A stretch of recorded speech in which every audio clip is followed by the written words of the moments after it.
Hello friends, welcome back to my YouTube channel. कैसे हैं आप सब? आई होप कि आप लोग अच्छे होंगे और साथ ही साथ अपना अपना पढ़ाई भी अच्छे तरीके से कर रहे होंगे। तो दोस्तों, आज मेरा ईबीएस में सेट नंबर 7 है और इससे पहले मेरा 6 चैप्टर पूरा सेट कंप्लीट हो गया है। यदि आप लोग वो नहीं देखे हैं तो ज़रूर देख लीजिएगा। और दोस्तों, ये 7वां सेट है जुलाई 2015 का। और दोस्तों, 2015 का मैंने एक सेट भी डाल दिया हूँ जो कि वह दिसंबर 2015 का है। तो यदि आप लोग वो सेट नहीं देखे हैं तो ज़रूर देख लीजिएगा। तो दोस्तों, आज का जो क्लास है यहाँ से स्टार्ट करते हैं और आज का ये पहला प्रश्न है। इससे पहले दोस्तों, मेरे इस वीडियो पे बस 10 लाइक का टारगेट है, तो आप लोगों को इस वीडियो पे बस 10 लाइक कंप्लीट करना है। तो प्लीज़ आप लोग जो है वीडियो को लाइक और चैनल को सब्सक्राइब जरूर करिएगा। और आप लोगों को वीडियो कैसा लगता है लास्ट में कमेंट करके ज़रूर बताइएगा। तो दोस्तों, आज का पहला प्रश्न है, निम्नलिखित में से कौन से प्राथमिक स्तर पर पर्यावरण अध्ययन में आकलन के लिए उपकरण और तकनीक हैं? पहला ऑप्शन में है परियोजना। परियोजना एक अच्छा तकनीक है, ये भी सही हो जाएगा। दूसरा क्षेत्रीय भ्रमण, ये भी ऑप्शन सही हो जाएगा। और तीसरा ऑप्शन में है, कहते जर्नल लिखना, ये भी ऑप्शन थोड़ा मतलब सही होता है। तो आगे देखते हैं, विचार मानचित्र करना, ये भी ऑप्शन सही है। तो इसका जो सही ऑप्शन हो जाएगा ऑप्शन नंबर डी, यानी कि 1, 2 और 3 और 4 जो है चारों ऑप्शन इसका सही हो जाएगा। उसके बाद दोस्तों, अगला प्रश्न है, मिजोरम में की जाने वाली झूम खेती के विषय में निम्नलिखित में से कौन सा कथनों का अध्ययन कीजिए? पहला ऑप्शन में ये झूम खेती के बारे में बोल रहा है। तो पहला ऑप्शन में है, एक फसल को काटने के पश्चात भूमि को कुछ वर्षों तक खुला छोड़ दिया जाता है, ये बात सही है।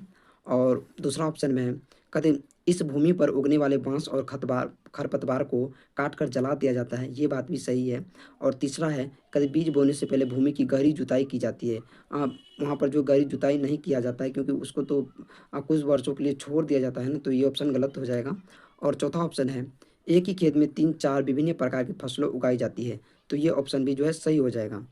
और पाँचवाँ बोल रहा है, आवश्यकता अनुसार रासायनिक उर्वरकों और कीटनाशकों का उपयोग भी किया जाता है। नहीं, कीटनाशक का जो उपयोग नहीं किया जाता, ये ऑप्शन गलत हो जाएगा। यानी कि इसका ऑप्शन 1, 2 और 4 जो है ऑप्शन सही हो जाएगा। और दोस्तों, झूम खेती से जो है क्वेश्चन बहुत बार पूछा गया है, तो आप लोग अच्छे से देख लीजिएगा।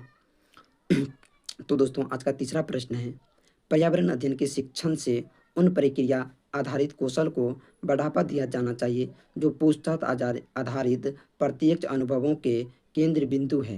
निम्नलिखित में से कौन सा एक ऐसा कौशल नहीं है? मतलब इस चारों में से जो कौन एक गलत है, यानी कि नहीं है, तो उसको छांटना है। तो दोस्तों, उसका पहला ऑप्शन है, कहते पूर्वानुमान। दूसरा ऑप्शन है निर्धारण। तीसरा निष्कर्ष निकालना। और चौथा अवलोकन। तो इसका जो इसमें से नहीं होगा वह होगा दोस्तों निर्धारण। तो ऑप्शन नंबर 20 का सही हो जाएगा। उसके बाद दोस्तों, अगला प्रश्न है, राधा विभिन्न प्रकार की यात्रा टिकटों का उपयोग करती है। कहता ऐसे टिकटों के उपयोग से निम्नलिखित में से किस संकल्पनाओं पर प्रभावपूर्ण ढंग से चर्चा की जाती है? तो दोस्तों, पहला ऑप्शन में है, अलग अलग साधनों से यात्रा करने पर यात्रा की लागत भी भिन्न होती है। दूसरा ऑप्शन है, यात्रा की लागत उस वाहन द्वारा प्रयुक्त ईंधन पर निर्भर करती है। तीसरा ऑप्शन में है, सार्वजनिक परिवहन से एक स्थान से दूसरे स्थान जाने के लिए हमें टिकट चाहिए। चौथा ऑप्शन है, आरक्षण प्रक्रिया की समझ। तो दोस्तों, इसका जो सही ऑप्शन हो जाएगा वह पहला हो जाएगा ऑप्शन 1 और ऑप्शन 3 हो जाएगा सही। यानी कि अलग अलग साधनों से यात्रा करने पर यात्रा की लागत भिन्न भिन्न होती है, ये ऑप्शन सही हो जाएगा। और ऑप्शन 3, सार्वजनिक परिवहन से एक स्थान से दूसरे स्थान जाने के लिए हमें टिकट चाहिए। आप एक स्थान से दूसरा स्थान जब जाना चाहेंगे तो आपको तो टिकट चाहिए ही। तो ऑप्शन 1 और ऑप्शन 3 जो है सही हो जाएगा। और दोस्तों, आप लोगों को ये पीवाईक्यू सेट कैसा लग रहा है, आप लोग कमेंट करके ज़रूर बताइएगा। तो दोस्तों, मैं फ़िलहाल वीडियो जो है हाथ ही से बनाता हूँ, तो इसीलिए मतलब कैमरा हिलते रहता है। तो इसको आप लोग अच्छे से देख लीजिएगा, थोड़ा बहुत मिसिंग हो जाता है। और इससे होता है कि दोस्तों, मेरा भी रिवाइजिंग हो जाता है और साथ ही साथ आप लोगों का भी थोड़ा रिवाइजिंग हो जाता है। तो इसीलिए मैं पीवाईक्यू सेट आप लोगों के साथ शेयर करता हूँ। तो दोस्तों, उसके बाद अगला प्रश्न है, प्राथमिक कक्षाओं के विद्यार्थियों को मानचित्र शिक्षण के लिए निम्नलिखित में से कौन सी युक्ति सर्वाधिक उपयुक्त प्रतीत है? तो इसका जो ऑप्शन सही हो जाएगा दोस्तों, वो ऑप्शन नंबर डी हो जाएगा। शिक्षार्थियों की सहायता करने की वे अपने ही संकेतों का उपयोग करते हुए अपने निकटतम परिवेश का मानचित्र बनाएं तथा वस्तुओं की सापेक्ष स्थिति और दिशा पर ध्यान केंद्रित करें। तो इसका ऑप्शन नंबर डी सही हो जाएगा। उसके बाद दोस्तों, अगला प्रश्न है, कक्षा 5 की अध्यापिका माहिका चाहती है कि उनके विद्यार्थी आसपास के पौधों का अवलोकन करें, सार्थक अधिगम सीखने के लिए उसे बच्चों को क्या करने के लिए प्रोत्साहन करना चाहिए? तो उसको जो है दोस्तों बच्चों को प्रोत्साहन करने के लिए उनकी लंबाई, पत्तियों, गंध और उनके स्थानों में अंतर का अवलोकन करना चाहिए। तो इसका ऑप्शन नंबर डी सही हो जाएगा।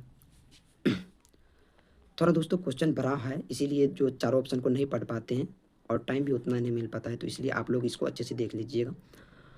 तो दोस्तों अगला प्रश्न है, प्राथमिक स्तर पर पर्यावरण अध्ययन पढ़ाने के लिए निम्नलिखित में से कौन सा पहलू सबसे महत्वपूर्ण होना चाहिए? ऑप्शन एक है क्रियाकलाप संचालित करना तथा कौशल का विकास करना। इसमें बोला सबसे महत्वपूर्ण बोल रहा है कौन होगा, तो पहले चार ऑप्शन को पढ़ना पड़ेगा। और दूसरा ऑप्शन में आकलन में सफलता प्राप्त करना, ये जरूरी नहीं है कि सफलता प्राप्ति करना, तो जो ऑप्शन जो है गलत हो जाएगा। अगला ऑप्शन है विज्ञान की आधारभूत संकल्पनाओं को समझना। और चौथा ऑप्शन है सीखने वाली प्राकृतिक और सामाजिक सांस्कृतिक पर्यावरण से जोड़ना। तो ये ऑप्शन जो ऑप्शन नंबर डी सही हो जाएगा। इसका बोल रहा है कि सबसे महत्वपूर्ण, तो सबसे महत्वपूर्ण डी है, तो ये ऑप्शन सही हो जाएगा। उसके बाद दोस्तों अगला प्रश्न है, प्राथमिक स्तर पर मानचित्रकरण सिखाने से शिक्षार्थियों में निम्नलिखित में से कौन से कौशल को बढ़ावा मिलता है? पहला ऑप्शन में साफ शुद्धता रेखांकन, दूसरा ऑप्शन में है गणनाएं और अनुमान, और तीसरा ऑप्शन में माप के अनुसार चित्रण करना, चौथा ऑप्शन में सापेक्ष स्थिति और दिशाबोध की जानकारी। इसका दोस्तों सही ऑप्शन हो जाएगा ऑप्शन नंबर डी, सापेक्ष स्थिति और दिशाबोध की जानकारी प्राप्त करना, तो ये ऑप्शन सही हो जाएगा। इसके बाद दोस्तों ये क्वेश्चन थोड़ा लंबा था और सॉल्व करने वाला था, तो ये क्वेश्चन को छोड़ दिए हैं, उससे आगे का क्वेश्चन देखते हैं। तो दोस्तों अगला प्रश्न है, प्राथमिक कक्षाओं में पर्यावरण अध्ययन के लिए निम्नलिखित में से सामान्य उपागमों का अनुपालन किया जाता है केवल इसे छोड़कर। इसका मूर्त से अमूर्त, मूर्त से अमूर्त नहीं होता है, ये अमूर्त से मूर्त होता, तो ये ऑप्शन सही होता, क्योंकि इनमें बोला केवल उन्हें पर्यावरण अध्ययन के लिए सामान्य उपागम का अनुपालन किया जाता है केवल इसे छोड़कर। और सरल से कठिन भी नहीं होगा। इसका ऑप्शन जो सही हो जाएगा वो अमूर्त से मूर्त की ओर हो जाएगा, क्योंकि यहाँ पर मूर्त से अमूर्त की ओर है, तो यह नहीं होगा। पहले मूर्त रहता तो ये ऑप्शन सही हो जाता, लेकिन इसका ऑप्शन जो है 4 सही, यानी कि बी ऑप्शन इसका सही हो जाएगा। और अगला प्रश्न है दोस्तों एनसीएफ 2005 से। और दोस्तों यदि आप लोग एनसीएफ 2005 नहीं देखे हैं तो आप लोग, मैंने भी इस चैनल पे एनसीएफ 2005 का पूरा डिटेल्स वीडियो डाला हूँ, जो कि सचिन सर के नोट्स के साथ, तो आप लोग एनसीएफ 2005 मेरे प्ले लिस्ट सीडीपी का जो प्ले लिस्ट है उससे यहाँ से देख सकते हैं एनसीएफ, और वहाँ से आप लोग नोट्स बना सकते हैं। तो दोस्तों अगला प्रश्न है, राष्ट्रीय पाठ्य रूपरेखा एनसीएफ यानी कि 2005 ने कक्षा 1 और 2 के लिए पर्यावरण अध्ययन के किसी पाठ्यक्रम या पाठ्य पुस्तकों की संतुष्ट नहीं की है, इसके लिए सबसे उपयुक्त कारक है। तो दोस्तों इसके लिए जो सबसे उपयुक्त कारक होगा संदर्भ युक्त अधिगम परिवेश प्रदान करना। ऑप्शन नंबर डी इसका दोस्तों सही हो जाएगा।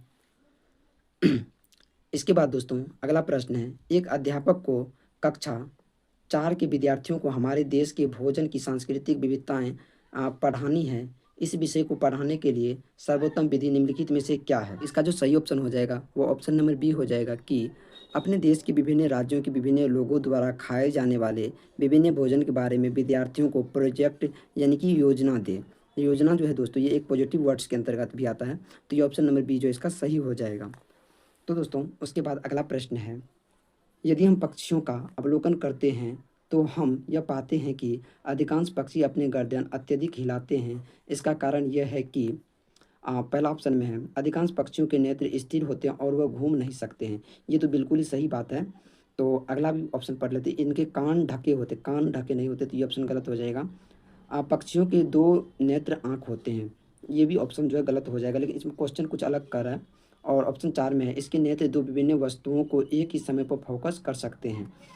लेकिन दोस्तों इसमें क्वेश्चन बोला है कि पक्षी अपनी गर्दन अत्यधिक हिलाते हैं, अत्यधिक हिलाते हैं क्योंकि अधिकांश पक्षी के नेत्र जो यानी कि आँख स्थिर होते हैं, इसीलिए वो घूम नहीं सकते, तो इसका ऑप्शन नंबर ए सही हो जाएगा।